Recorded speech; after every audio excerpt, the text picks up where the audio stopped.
Olá, bom dia! Seja bem-vindo a mais um Café com Bíblia. Eu sou Altamir e hoje eu tenho a enorme alegria de dar continuidade ao que já tem sido feito por aqui, de conversar com você um pouco sobre as parábolas de Jesus. Então aproveita esse momento, pega a sua Bíblia e o seu cafezinho, ou como eu, o seu chá, porque depois do teaser nós voltamos a conversar.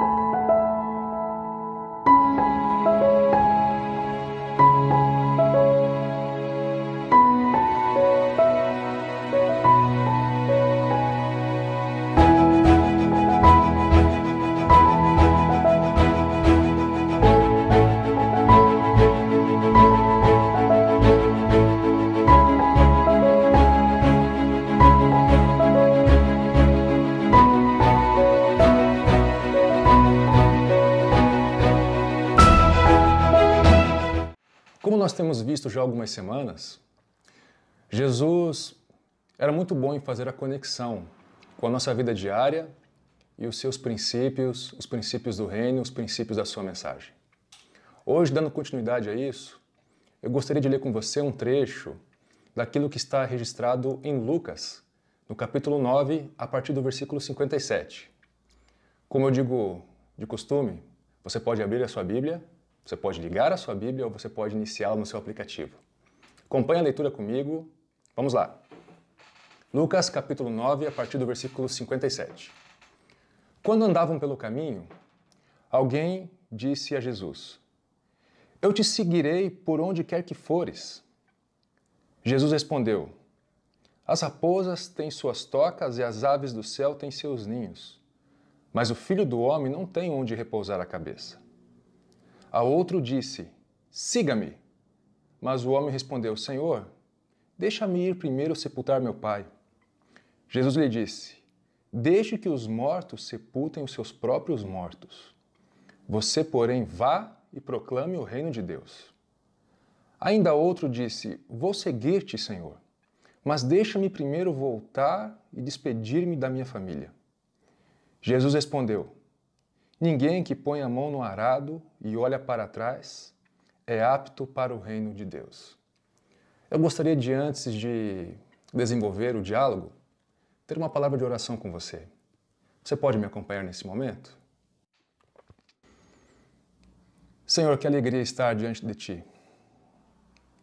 Que alegria saber que vem das Tuas mãos o dom da vida.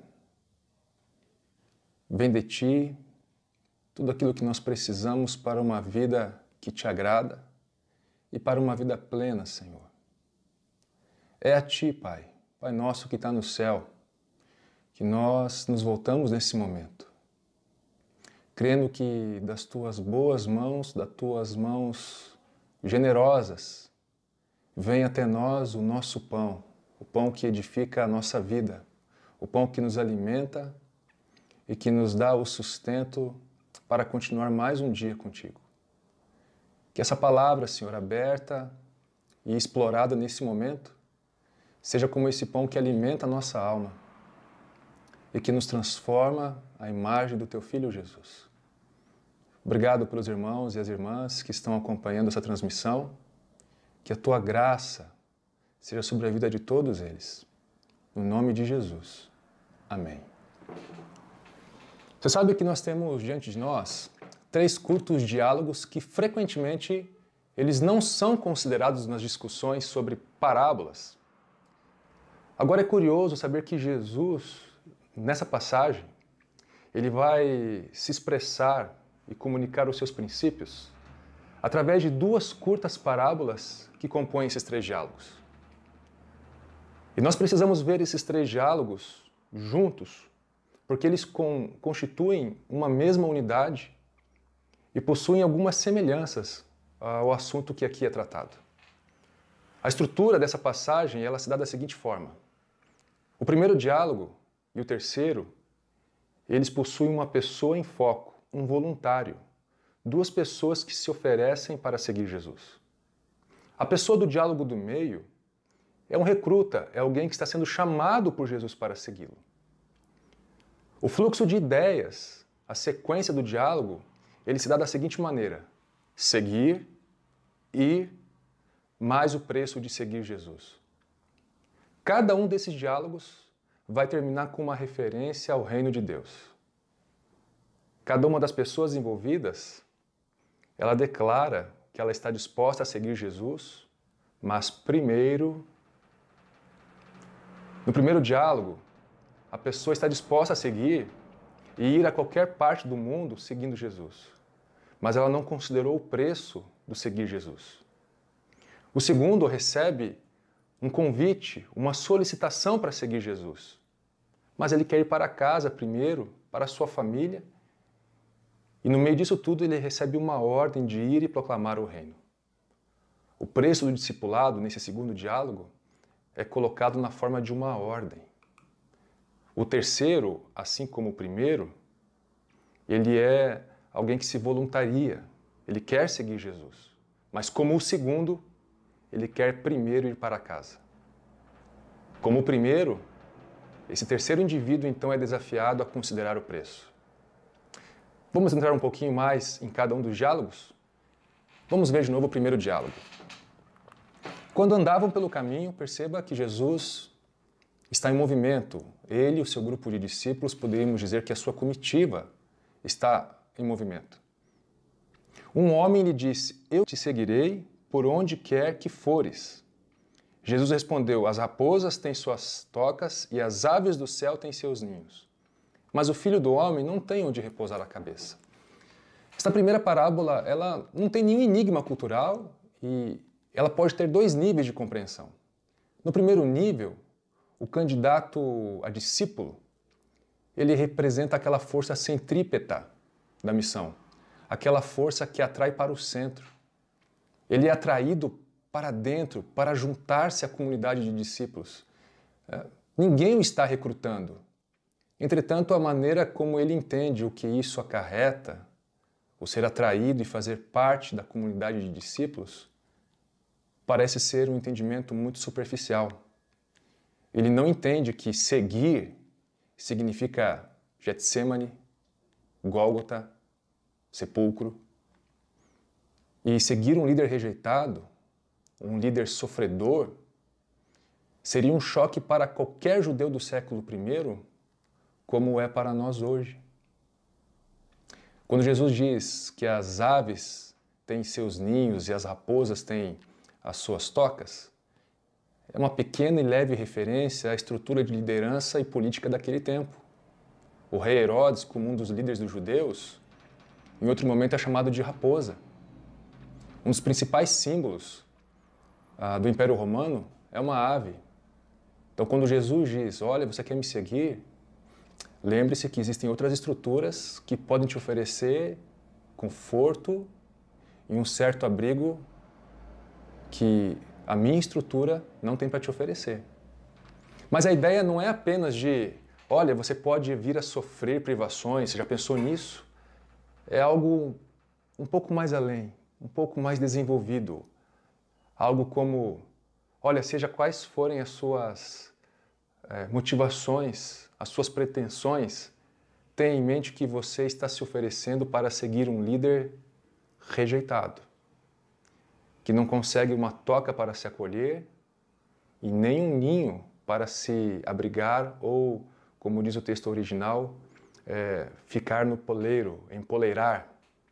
Até os animais e as aves têm um lugar para descansar, mas o Filho do Homem não tem nenhum. Nós não somos informados da resposta daquele que se voluntaria. Nós não temos uma réplica ao que Jesus lhe propõe. O voluntário não responde. E como acontece em muitas outras parábolas de Jesus, essa parábola é deixada em suspenso.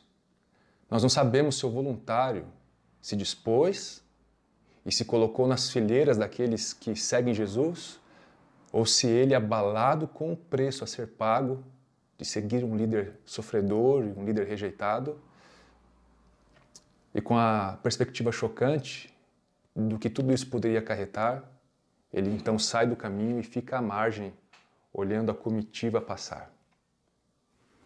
Este voluntário, ele retrata muito bem as pessoas em todas as eras, que se ofereceram para seguir Jesus sem refletir seriamente o preço ou então as implicações de seguir um mestre que seria sofredor e rejeitado. O leitor, eu e você, nós somos convocados a completar essa conversa com a nossa própria reação. Qual será a sua reação? Vamos para o segundo diálogo? Versículo 59. A outro disse: siga-me. Mas o homem respondeu: Senhor, deixa-me ir primeiro sepultar meu pai. Jesus lhe disse: deixa que os mortos sepultem os seus próprios mortos. Você, porém, vá e proclame o reino de Deus. Repare que a pessoa envolvida nesse diálogo, ela recebe uma ordem para uma nova ação. Vá e proclame o reino de Deus. E o interessante é que a reação dessa pessoa, muitas vezes ela é mal compreendida. Eu mesmo tinha muitas dificuldades de compreender o porquê que, diante de um chamado de Jesus, ele responde da maneira como respondeu. Alguns entendem que o pai dele acabou de morrer ou está prestes a dar os seus últimos suspiros. Mas essa interpretação ela é estranha no contexto do Oriente Médio e isso é importante destacar aqui. Toda vez que eu e você estivermos diante de uma parábola de Jesus, a gente precisa entender que o contexto dessas parábolas não é o nosso mundo ocidental, Brasil, América Latina, 2020, mas é o contexto do Oriente Médio do século I, onde muitos costumes, inclusive, perduram até hoje. Naquele contexto, quando ele responde: Senhor, deixa-me ir primeiro sepultar meu pai, essa expressão significa: Senhor, deixa-me ir servir meu pai enquanto ele é vivo. Depois que ele morrer, eu o sepultarei e então virei te seguir. Esse segundo possível discípulo, ele está olhando, sabe para onde? Para um futuro distante, porque ele está querendo adiar a sua decisão de seguir a Jesus por um tempo, para que, posteriormente à morte do seu pai, então ele possa seguir Jesus. Veja, se o pai dele tivesse realmente morrido, por que naquele exato momento ele estaria ali, à beira da estrada, observando a comitiva de Jesus e não estaria lá velando o seu pai? Ou se o seu pai estivesse realmente para morrer, precisando de cuidados e de atenção, o que esse homem estava fazendo ali? A expressão enterrar meu pai é uma expressão idiomática. É uma expressão tradicional que se refere especificamente aos deveres do filho de ficar em casa e cuidar de seus pais até que eles descansem em paz. É muito comum que se diga a pessoas que estão tomando decisões de sair de casa ou da comunidade onde moram, num contexto do Oriente Médio, é muito comum que se diga a elas: olha, você não vai sepultar o seu pai primeiro? Ou seja, você não vai ficar aqui e cumprir os seus deveres tradicionais de tomar conta de seus pais até a morte deles e depois pensar em tomar essa decisão? Isso é assim tão forte naquela região que quando um filho rebelde procura reafirmar a sua independência em relação ao seu pai, o seu pai, ao repreendê-lo de uma forma muito forte e talvez como uma última repreensão, o pai diz assim: eu sei o que você quer me enterrar. Que seria o mesmo que dizer: você quer que eu me apresse em morrer para que a minha autoridade sobre você termine e você fique em sua vida por sua própria conta. Nesse contexto, o filho tem o dever de permanecer em casa até a morte dos pais. Só então ele pode pensar em outras opções de vida, em outras decisões que venham acarretar em consequências de mudança de vida. O que está sendo tratado aqui entre Jesus e esse homem são as expectativas da comunidade, as exigências sociais que acabam causando uma forte pressão sobre esse recruta. Será que o Senhor não espera que aquela pessoa frustre as expectativas da sua comunidade? Sim, o Senhor espera isso. É exatamente isso que Jesus requer. A proclamação do reino de Deus só pode ter um significado quando o reino de Deus é apresentado como uma realidade presente na vida daquele que segue e serve Jesus. Jesus diz então que os espiritualmente mortos podem cuidar das responsabilidades tradicionais da sua comunidade local.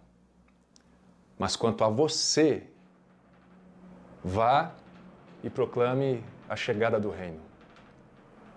A pergunta que eu tenho para te fazer é: o que no mundo de hoje causa pressão em você? O que no mundo de hoje força você a atender às expectativas das pessoas que estão ao seu redor, da sua comunidade tradicional ou até mesmo da sua primeira família? O que hoje causa tanta pressão que te impede de seguir Jesus? Vamos ao terceiro diálogo?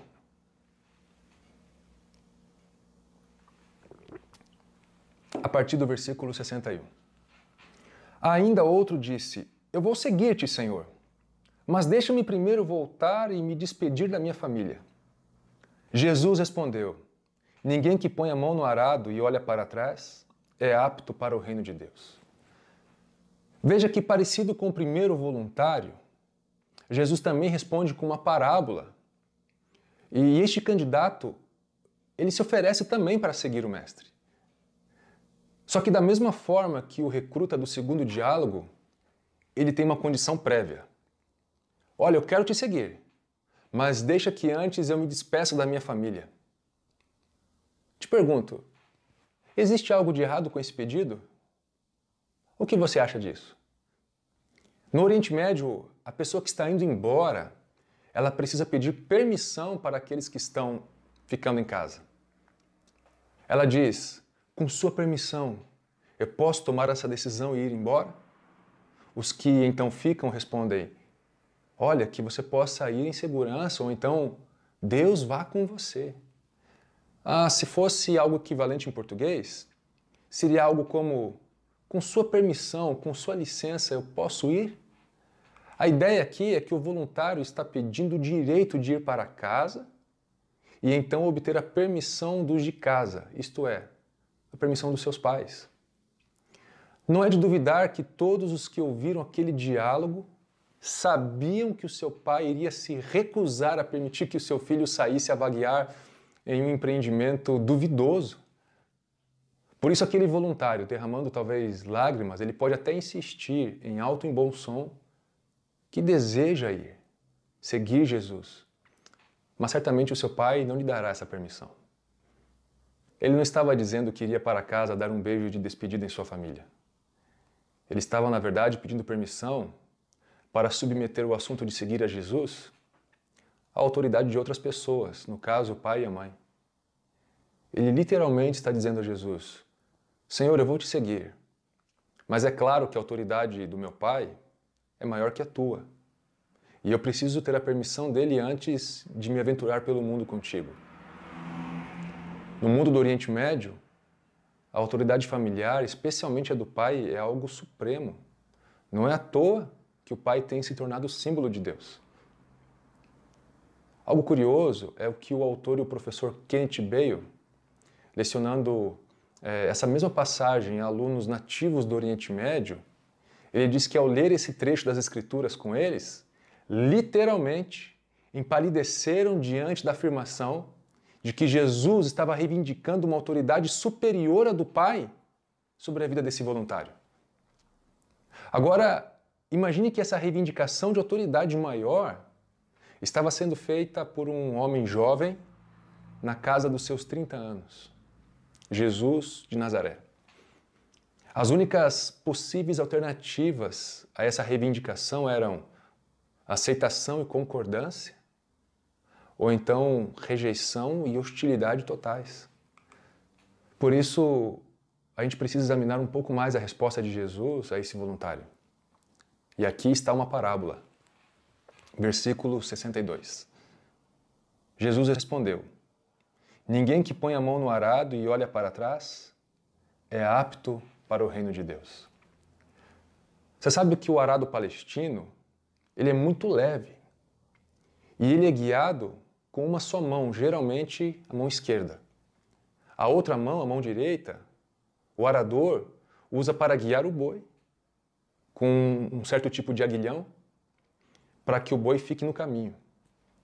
Ao mesmo tempo, o arador ele precisa ficar de olho continuamente à sua frente para perceber se no solo, à sua frente, existe alguma pedra ou rocha que pode vir a danificar o arado. E também estar atento para não perder os sulcos que o arado abre na terra. Essa ação ela requer um certo tipo de destreza, atenção e também concentração, porque arar a terra era uma atividade cuidadosa e minuciosa. A menor distração poderia abrir um sulco fora da linha, ou então danificar o arado, ou até mesmo ferir o boi.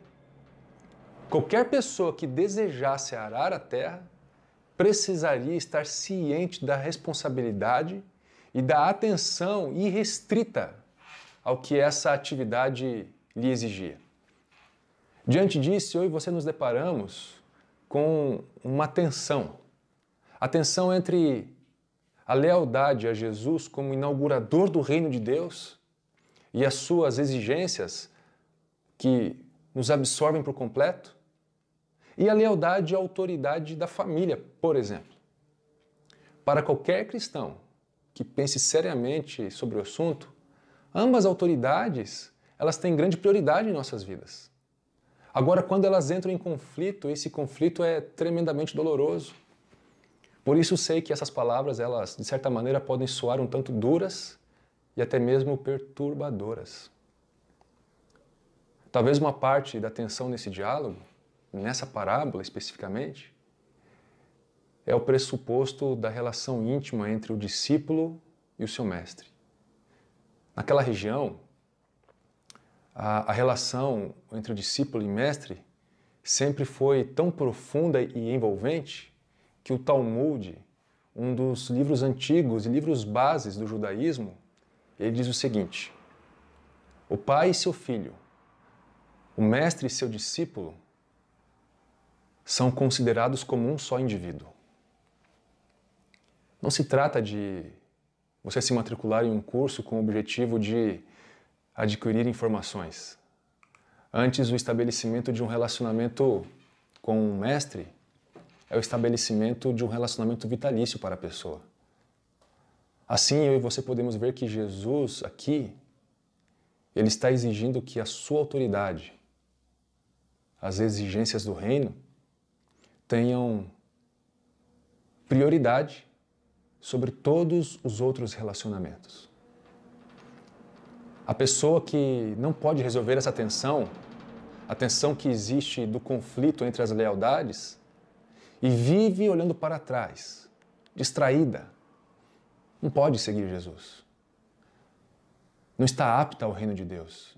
E essa palavra é uma palavra chocante, principalmente num contexto de pós-modernidade, onde parece que aptidões, critérios, eles podem ser o tempo todo negociáveis. Jesus está dizendo que uma pessoa dividida em suas lealdades e distraída por essas lealdades corre o risco, assim como o arador, corre o risco não apenas de ser improdutivo, mas também destruidor de algo que já está sendo feito, principalmente no contexto de onde ela está. E sabe o que é interessante nessa parábola? Mais uma vez o diálogo fica aberto, suspenso, pressionado com alternativas definidas e talvez até mesmo dolorosas. O segundo voluntário, que é o terceiro aqui no diálogo, ele precisa decidir. Ele se apresenta como um voluntário na confiança aparente de que a sua lealdade ao reino, ela seria aceita como secundária em relação à sua lealdade, por exemplo, à família. A parábola do arado apaga essa confiança. O que esse homem fará? Nós não somos informados. De fato, como antes, cada ouvinte e cada leitor, ao longo das eras, precisa responder. Diante disso, eu te pergunto, Quais são as lealdades que pressionam o seu coração? Quais são as lealdades que concorrem com você para que a sua lealdade ao reino de Deus e a Jesus fique em segundo plano? Essa resposta somente você pode dar através da sua relação com Jesus. Essas 3 parábolas, elas passam às vezes, 2 parábolas na verdade, né? Dentro de 3 diálogos, elas passam algumas vezes desapercebidas. Mas o fato é que elas são tão relevantes para nós hoje, e talvez até dolorosas ou difíceis de ouvir, como foram no primeiro século, para os seus primeiros ouvintes. Nessa manhã e neste momento, eu quero convidar você a refletir sobre isso. Como no primeiro diálogo, você tem considerado o preço de seguir Jesus? Como no segundo diálogo, o que tem causado pressão sobre você para que você não possa seguir o Mestre? E como no terceiro diálogo, o que tem concorrido com a lealdade do seu coração? Não é à toa que as palavras de Jesus têm sido consideradas por muitos ao longo do tempo como palavras subversivas e muitas vezes causadoras de tumulto. O meu desejo, como o desejo da equipe pastoral dessa igreja, é que essas palavras causem impacto tão profundo em sua vida que as pressões, a sua lealdade e o cálculo do preço de seguir a Jesus estejam totalmente submetidos à vontade desse Rei que vem para nos salvar e para nos chamar para fazermos parte da sua companhia. Diante disso, eu gostaria de orar com você nesse momento. Senhor, você que vieste ao mundo e depois de ter sofrido, ter sido rejeitado, triunfaste sobre todos os nossos inimigos e hoje está sentado num trono de glória, trono do qual você virá para nos buscar um dia, para estabelecer o reino do Pai e para julgar os vivos e os mortos, diante de quem todo joelho irá se dobrar e toda língua irá confessar que somente Tu és o Senhor. Eu oro nesse momento para que, como Teus seguidores na história, como aqueles que fazem parte da Sua comunidade histórica, tenhamos em mente realmente o custo de Te seguir. Que possamos avaliar, Senhor, as pressões sobre nossos corações, nossas mentes, que muitas vezes nos levam a deixar o Teu chamado e a Tua prioridade em segundo plano. Senhor, eu oro também pelas lealdades dos nossos corações. Senhor, como Teus filhos, que a nossa lealdade não seja outra a não ser o Senhor, o Teu reino e a Tua vontade. É por isso que nós nos unimos em oração a todos aqueles que vivem o presente momento e viveram antes de nós, quando dizemos: venha o Teu reino, Pai Celeste, e a Tua vontade seja feita em nós, entre nós, aqui nessa terra, como ela é feita no céu. Essa é a nossa oração, Pai, no nome de Jesus. Amém. Olha, muito obrigado pela sua companhia, pela sua disposição. Que Jesus abençoe a sua vida, a vida da sua família. E fique atento, porque semana que vem tem mais. Que Jesus te abençoe. Tchau.